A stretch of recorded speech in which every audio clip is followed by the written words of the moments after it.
जय श्री राधे कृष्णा दोस्तों, आप सभी का कहानी किसी चैनल पर हार्दिक स्वागत है। दोस्तों, आज के वीडियो में हम सुनेंगे जया एकादशी व्रत की कथा। जया एकादशी का व्रत माघ शुक्ल पक्ष एकादशी को पड़ता है। तो आइए इसकी कथा सुनते हैं। एक बार धर्मराज युधिष्ठिर बोले कि हे भगवान, आपने माघ कृष्ण की शर्तिला एकादशी का अत्यंत सुंदर वर्णन किया है। अब आप कृपा करके मुझे माघ की शुक्ल एकादशी का वर्णन सुनाइए। इसका क्या नाम है, इसके व्रत की क्या विधि है और इसमें कौन से देवता की पूजा की जाती है। इस पर श्री कृष्ण भगवान कहने लगे कि हे राजन, इस एकादशी का नाम जया एकादशी है।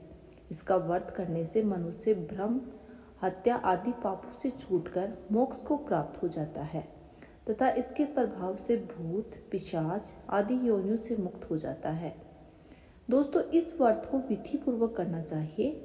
अब मैं तुम्हें पद्य पुराण में वर्णित इसकी महिमा की एक कथा सुनाती हूँ। देवराज इंद्र स्वर्ग में राज करते थे और अन्य सभी देवगण सुखपूर्वक स्वर्ग में रहते थे। एक समय इंद्र अपनी इच्छा अनुसार नंदन वन में अप्सराओं के साथ विहार कर रहे थे और गंधर्व गान गा रहे थे। उन गंधर्वों में प्रसिद्ध पुष्पदंत और उसकी कन्या पुष्पवती, चित्रसेन तथा उसकी स्त्री मालिनी भी उपस्थित थे। साथ ही मालिनी का पुत्र पुष्पवान और उसका पुत्र माल्यवान भी वहां पर उपस्थित था। पुष्पवती गंधर्व कन्या माल्यवान को देखकर उस पर मोहित हो गई। माल्यवान पर काम बाण चलाने लगी। उसने अपने रूप, लावण्य और हाव भाव से माल्यवान को वश में कर लिया। हे राजन, वह पुष्पवती बहुत ही सुंदर स्त्री थी। अब वे इंद्र को प्रसन्न करने के लिए गान करने लगे, परंतु परस्पर मोहित हो जाने के कारण उनका चित्त भ्रमित हो गया था। इनके ठीक प्रकार न गाने और स्वर ताल ठीक नहीं होने से इंद्र इनके प्रेम को समझ गया और उन्होंने इनमें से अपमान समझकर उनको शाप दे दिया। इंद्र ने कहा कि हे मूर्खों, तुमने मेरी आज्ञा का उल्लंघन किया है, इसलिए तुम्हारा धिक्कार है। अब तुम दोनों स्त्री पुरुष के रूप में मर्त्युलोक में जाकर पिशाच रूप धारण करो और अपने कर्म का फल भोगो। इंद्र का ऐसा शाप सुन के अत्यंत दुखी हुए और हिमालय पर्वत पर दुखपूर्वक अपना जीवन व्यतीत करने लगे।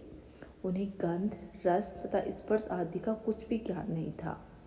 वहां उनको महान दुख मिल रहे थे। उन्हें एक क्षण के लिए भी निद्रा नहीं आती थी।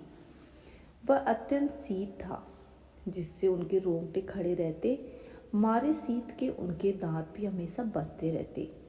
एक दिन पिशाच ने अपनी स्त्री से कहा कि पिछले जन्म में हमने कौन से पाप किए थे जिससे हमको ये दुखदायी पिशाच योनि प्राप्त हुई है। इस पर पिशाच योनि तो नरक के दुख को सहना ही उत्तम है, अतः हमें किसी प्रकार इस पाप को नहीं करना चाहिए। इस प्रकार आपस में विचार करते हुए वे अपने दिन व्यतीत कर रहे थे। द्रव्य योग में तभी माघ मास के शुक्ल पक्ष की जया एकादशी आई। उस दिन उन्होंने कुछ भी भोजन नहीं किया और ना ही कोई पाप कर्म किया, केवल फल फूल खाकर ही अपना पूरा दिन व्यतीत कर दिया और सायंकाल के समय महान दुख पीपल के वृक्ष के नीचे बैठ गए। उस समय सूर्य भगवान अस्त हो रहे थे। उस रात को बहुत ही ज़्यादा ठंड थी, जिस कारण वे दोनों शीत के मारे अति दुखित होकर मृतक के समान आपस में चिपटे हुए पड़े रहे। उस रात्रि को उनको निद्रा भी नहीं आई। हे राजन, जया एकादशी के उपवास और रात्रि के जागरण के कारण दूसरे दिन प्रभात होते ही उनकी पिशाच योनि छूट गई। अत्यंत सुंदर गंधर्व अप्सरा की देह धारण कर सुंदर वस्त्रों से आभूषण होकर अलंकृत होकर उन्होंने सर्वलोक को प्रस्थान किया।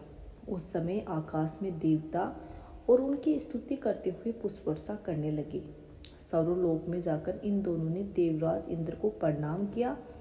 इंद्र इनको पहले रूप में देखकर अत्यंत आश्चर्यचकित हुए और पूछने लगे कि तुमने अपनी पिशाच योनि से किस प्रकार से छुटकारा पाया, सो वह सब बतलाओ। माल्यवान बोले कि हे इंद्रदेव, भगवान विष्णु की कृपा और जया एकादशी के व्रत के प्रभाव से हमारी पिशाच देह छूटी है। तब इंद्र बोले कि हे माल्यवान, भगवान की कृपा और एकादशी का व्रत करने से न केवल तुम्हारी पिशाच योनि छूट गई, वरन हम लोगों के वंदनीय हो गए, क्योंकि विष्णु और शिव भक्त हम लोगों के वंदनीय हैं। अतः आप धन्य हैं। अब आप उस पति के साथ जाकर विहार करो। श्री कृष्ण कहने लगे कि हे राजा युधिष्ठिर, इस जया एकादशी के व्रत में बुरी योनि छूट जाती है। जिस मनुष्य ने इस एकादशी का व्रत किया है उसने मानो सब यज्ञ जप दान आदि कर लिए। जो मनुष्य जया एकादशी का व्रत करते हैं वे अवश्य ही 1000 वर्ष तक स्वर्ग में वास करते हैं। बोलिए विष्णु भगवान की जय। आशा करती हूँ कि दोस्तों आपको मेरे वीडियो जरूर पसंद आ रहे होंगे। अगर आपको मेरी वीडियो पसंद है तो लाइक करें, शेयर करें तथा कमेंट बॉक्स में हर हर महादेव लिखना ना भूलें। साथ ही मेरे चैनल को जरूर सब्सक्राइब करें। धन्यवाद।